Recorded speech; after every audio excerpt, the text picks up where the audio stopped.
এবার এই দুটো বইয়ের যদি আমরা কম্পারিজন করি, ডিসি পান্ডে না সেনগেজ, কমপ্লিট থিওরিটাকে গ্র্যাব করার জন্য আমি মনে করছি পারফেক্ট নয়।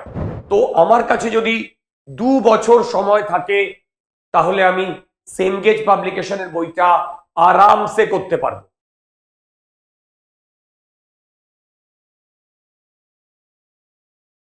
হ্যালো স্টুডেন্টস, আচ্ছা আজকের এপিসোডটা যেই মেন বা অ্যাডভান্সের জন্য আমরা কোন বইটা ফলো করব, ডিসি পান্ডে না সেনগেজ পাবলিকেশন?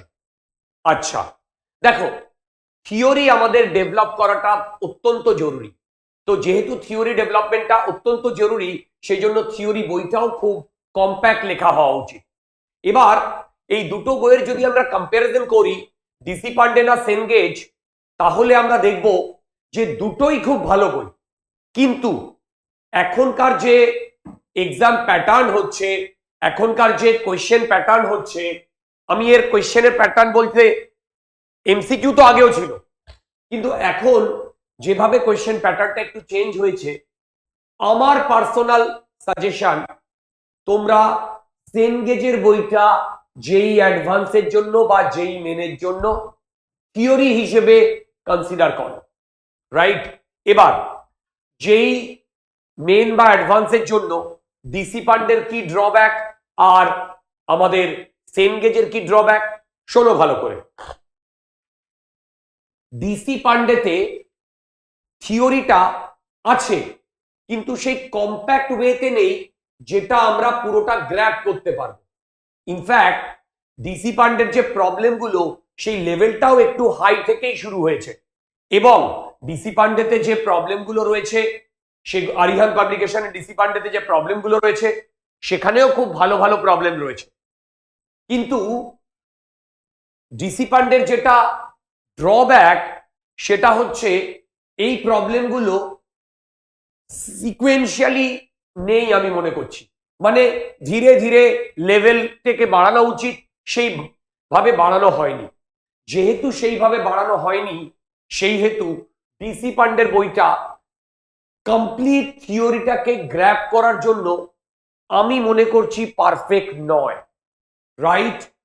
তার থেকে আমরা যদি সেনগেজ পাবলিকেশনের বইয়ে চলে যাই, হ্যাঁ, সেনগেজ পাবলিকেশনের বইয়ে থিওরি প্রচুর লেখা আছে, এবং সেই যে থিওরি প্রচুর লেখা আছে সেটা আমাদের পড়তে হয়।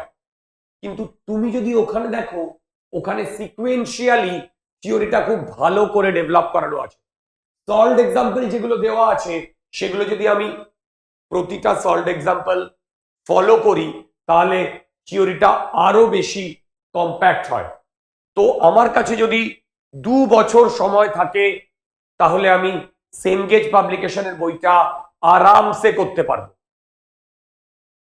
আর যদি আমাদের কাছে সময় না থাকে তাহলে আমরা ডিসি পান্ডের বইটাকে ফলো করব।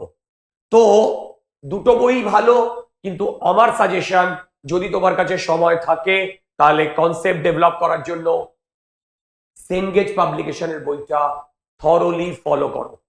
হ্যাঁ, যারা ক্লাস 12-এ উঠেছো, যাদের ক্লাস 11 বরবাদ করে দিয়েছো, যে ওখানে আমাদের কনসেপ্ট বিল্ড আপ হয়নি, থিওরি হয়নি, তারা ডিসি পান্ডের বইটাকে ফলো করতে পারো, কারণ তখন তোমার সময় একটা খুব বড় জিনিস। সেই কারণে আমার সাজেশন, ক্লাস 11-এর যদি তুমি প্রিপারেশন শুরু করো, তাহলে প্রথম থেকেই সেনগেজ পাবলিকেশনের বইটা যেই মেন এবং অ্যাডভান্সের জন্য তোমরা ফলো করো। ঠিক, তাহলে আজকের এপিসোড আমাদের এ পর্যন্তই।